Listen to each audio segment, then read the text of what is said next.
Vamos a continuar entonces con sistemas de ecuaciones lineales, método de Gauss, eliminación gaussiana. Vamos a identificar sistemas de ecuaciones lineales de un caso dado y los tipos de sistemas de ecuaciones.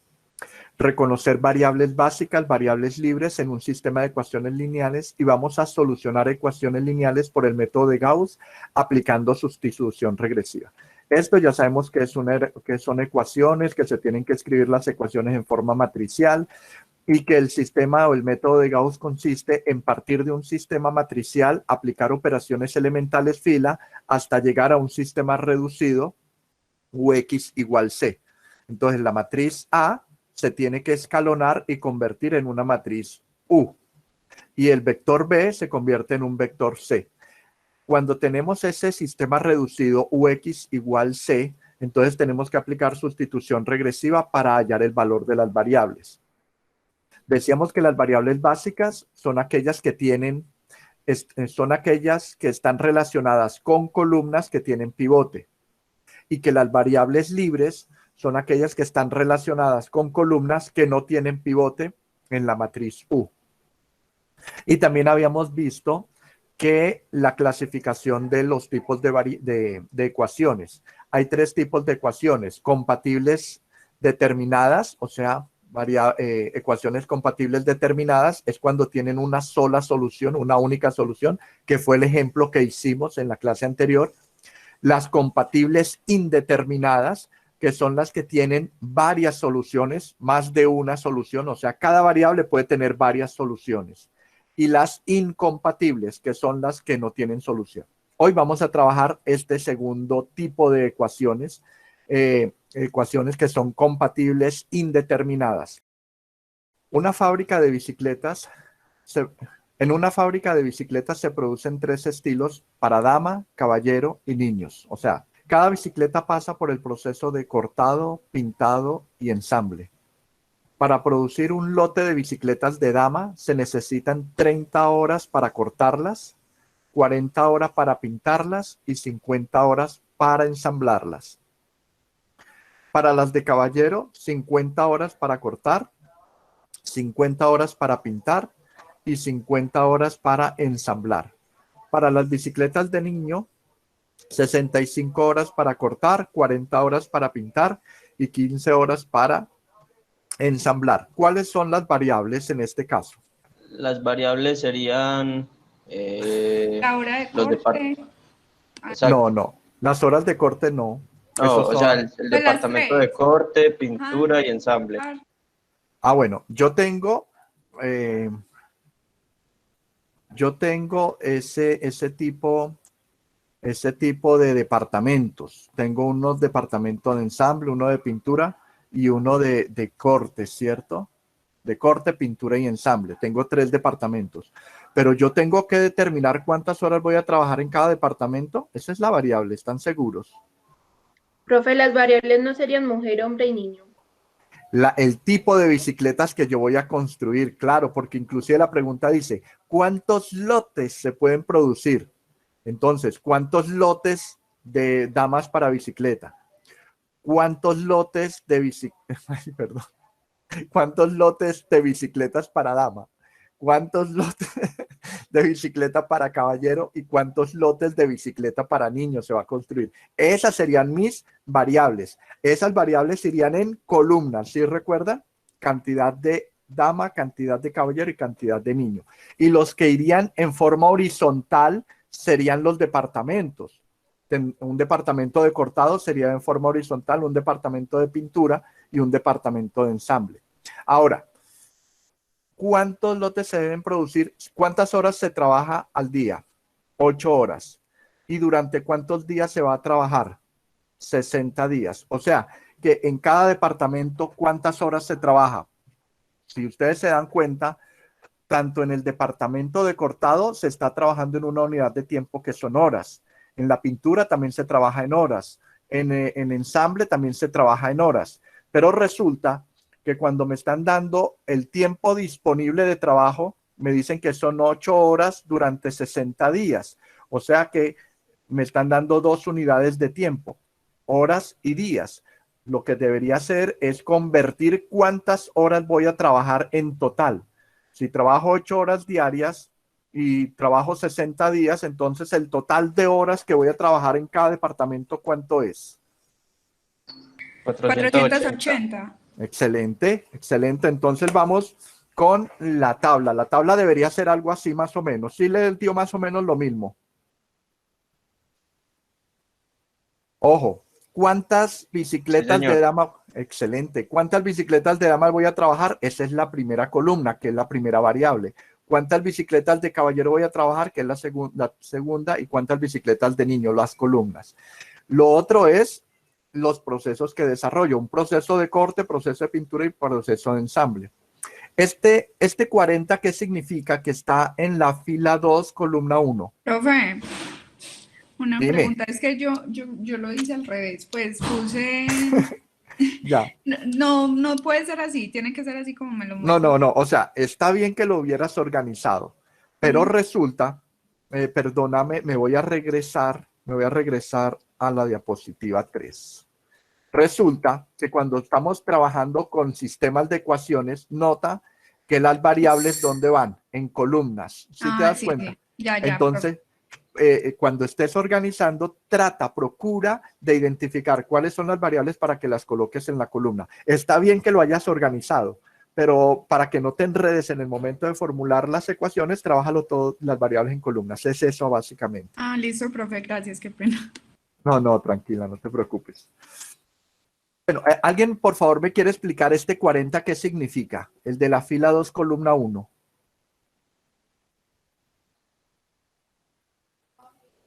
Que el proceso de pintura para una bicicleta nos dura 40 horas, ¿no? Una bicicleta no, un lote. Para un lote de bicicleta. Para un lote de bicicletas de dama, entonces dura 40 horas. Y así podríamos interpretar todo, listo. Pero resulta que tengo unos disponibles. ¿Cuál es el tiempo disponible que tengo en corte?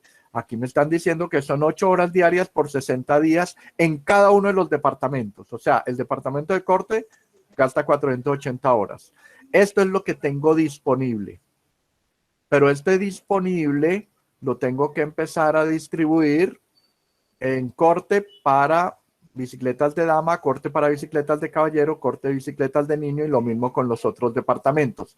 De acá entonces ya podemos identificar y definir las variables, ¿cierto? Vamos a darle la simbología. ¿Qué sería X1? X1 sería la cantidad de lotes de bicicleta para dama, que se representa esta primera columna. X2 es la cantidad de lotes de bicicleta para caballero, segunda columna. X3 es la cantidad de lotes de bicicleta para niño, tercera columna. Bueno, y de acá, ¿cuál sería el sistema de ecuaciones? El sistema de ecuaciones, la primera ecuación, el tiempo que me voy a gastar en corte.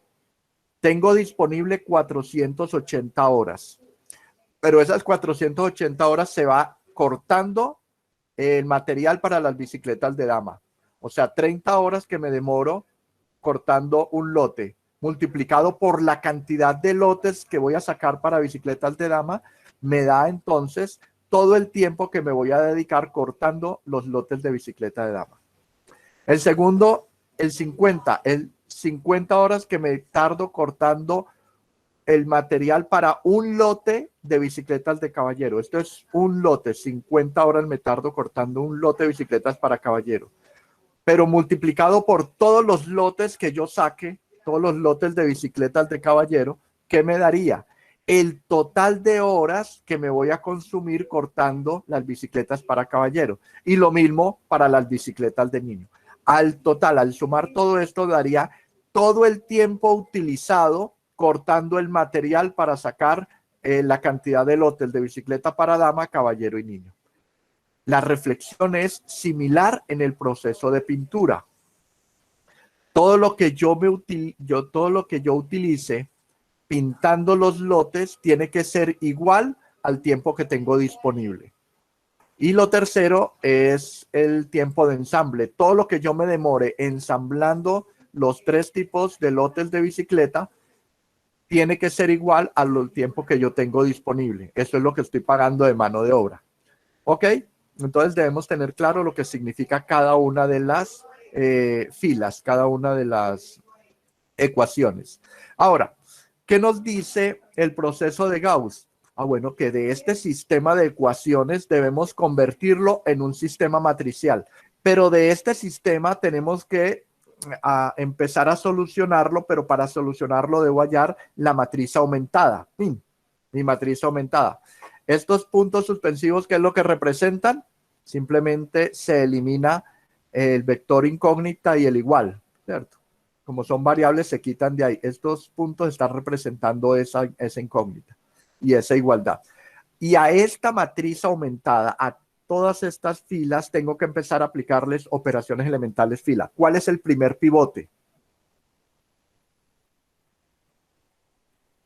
30.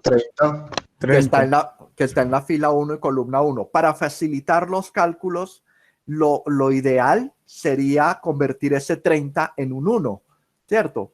Pero como ese 30 está en la fila 1, cambiaría toda la fila 1. Entonces la operación sería multiplicar la fila 1 por el inverso multiplicativo de este pivote. El inverso multiplicativo es 1 sobre 30. Entonces, yo lo hago y ustedes me verifican que esto esté bien y que yo no haya cometido un error. Suele suceder. Entonces, a este 30 lo multiplico por 1 sobre 30, me da 1, la primera entrada. Ya convertí ese pivote en 1. Esa multiplicación está bien, ¿cierto? Casi siempre da 1. ¿Sí? Sí, señor. Vamos con la segunda. 50 multiplicado por 1 sobre 30 me debe dar 5 tercios. Tratemos de trabajar con fraccionarios porque si trabajamos con decimales de pronto no nos da por aproximación. Entonces dejémoslo para que nos den los valores exactos. Trabajemos con estos fraccionarios. ¿Sí da 5 tercios, chicos? El 0 se cancela con el 0 y daría 5 sobre 3. El tercero me da 65 sobre 30. 65 por 1 sobre 30. Me dice que da 13 sextos. Verifíquenlo, por favor, a ver. Sí, 13 sextos. Excelente. Y el último, que es el término independiente, 480 por 1 sobre 30, daría 16. ¿Quién se chica tu mocho? Listo. ¿Cuál es el siguiente paso después de... ¿Cuál es el siguiente paso después de convertir este pivote en 1, muchachos? Profe, convertir el resto en 0. 40 y 50 es 0. Pero el resto, ¿a qué te refieres? Profe, el 1 hacia abajo, la columna. Los que están debajo de la principal. Excelente, esa es la explicación. Debajo del primer pivote. Todo lo que es los valores que están debajo del primer pivote tienen que ser 0. Eso se llama pivotar la columna. ¿Cómo convertimos este 40 en 0? Díganme cuál es la operación elemental fila que debo hacer. Específicamente, ¿cuál es esa operación elemental fila? Ecuación. Sí, pero ¿qué ecuación es? 2, 1. 2, 1. Excelente. ¿Y el que me convierte este 50 en 0, cuál es? 3, 1, 50. Excelente, ustedes son unos expertos ya en eso. Entonces, E2, 1, 40 y E3, 1, 50. Aquí es donde empieza como a complicarse la cosa al hacer estas operaciones. Son muy fáciles, pero cometemos errores. Solemos cometer errores. Vamos a empezar con E2, 1. Cambia la fila 2 y lo que tengo en la fila 2 le resto la fila 1, pero multiplicado por 40. Entonces, el primero daría 0. 40 por 1, 40. Y 40 menos 40, 0. Es este 0, ¿cierto? 40 menos 1 por 40 igual 0. Listo, yo hago lo difícil. Ahora ustedes hagan lo fácil. El siguiente valor. ¿Cuánto da el siguiente valor? Háganlo. Menos 50 tercios. Entonces sería 50 menos 5 tercios por 40 menos 50 tercios. Excelente. El siguiente valor, ¿cuánto da? Menos 140 tercios. Muy bien, entonces 40, lo que tengo en la fila 2, menos 13 sextos por 40 menos 140 tercios. Muy bien, y el último. Menos 160. Excelente. Listo, entonces ahora la última fila, háganlo ustedes. La última fila sería aplicar E3, 1, 50. Aplíquenla. Creo que a mí primero me dio 0. El primero, sí, el primero da 0. Debió darles estas entradas, verifiquen. Ya convertimos ya pivotamos la primera columna. Pivotar es convertir en 0 todas las entradas debajo del pivote. ¿Cuál es el segundo pivote ahora? Menos 50 Menos tercios. 50 tercios. Listo. Hay que convertir ese pivote para facilitar los cálculos, ¿cierto? Entonces convirtamos ese pivote en 1. Entonces para convertir ese pivote en 1 cambiaría la fila 2, por lo tanto sería una multiplicación de la fila 2 por el inverso multiplicativo de este. ¿Cuál es el inverso multiplicativo de 50 tercios? Invertimos numerador y denominador, o sea, sería menos 3 sobre 50. Al hacer esa operación en la segunda fila, entonces tomamos el menos 3 sobre 50 por menos 50 tercios, menos por menos más, y al hacer esa multiplicación daría 1. ¿Ese 1 dónde va? Segunda fila. ¿Sí? La primera y la tercera no cambian, entonces quedarían lo mismo. Así vamos con la siguiente operación. La siguiente entrada sería multiplicar menos 3 sobre 50 por menos 140 tercios y a mí me dio 14 quintos. Verifiquen ustedes si les da o no. Sí, profe. Y la última entrada sería menos 3 sobre 50 por menos 160, ¿cierto? ¿Cuánto da eso? 48 quintos. 48 quintos. Entonces sería E32 menos 100 tercios. ¿Sí? Esa sería la operación elemental fila. Apliquémosla entonces. Lo que tengo en la fila 3, dice, le resto lo que tengo en la fila 2 por menos 100 tercios. ¿Qué tengo en la fila 3? 100 tercios menos lo que tengo en la fila 1, que es 1 por menos 100 tercios, eso da 0, me daría esta operación elemental. ¿Cierto? Daría así. ¿Cuánto da la siguiente entrada? Y la otra sería, bien, noten ustedes que ya está pivotada, ya está escalonada la matriz. ¿Qué podemos ver en esta matriz escalonada? Que la primera columna relacionada con la primera variable, x1, esta columna tiene pivote. Por lo tanto, x1, ¿qué tipo de variable es? Básica. x2, ¿qué tipo de variable es? Como hay un pivote en la segunda columna, entonces podríamos decir que x2 también es una variable básica. ¿Y en x3 hay pivote? No. Por lo tanto, x3 no es una variable básica, es una variable libre. ¿Para qué identificamos las variables básicas y las variables libres? Porque cuando yo vaya a hacer sustitución regresiva, tengo que despejar las variables básicas en función de las variables libres. Vamos a convertir esta matriz aumentada en un sistema reducido, un sistema matricial UX igual C, y esto vamos a convertirlo a un sistema reducido de ecuaciones. Para convertirlo a un sistema de ecuaciones multiplico fila por columna. Entonces me quedaría de esta forma.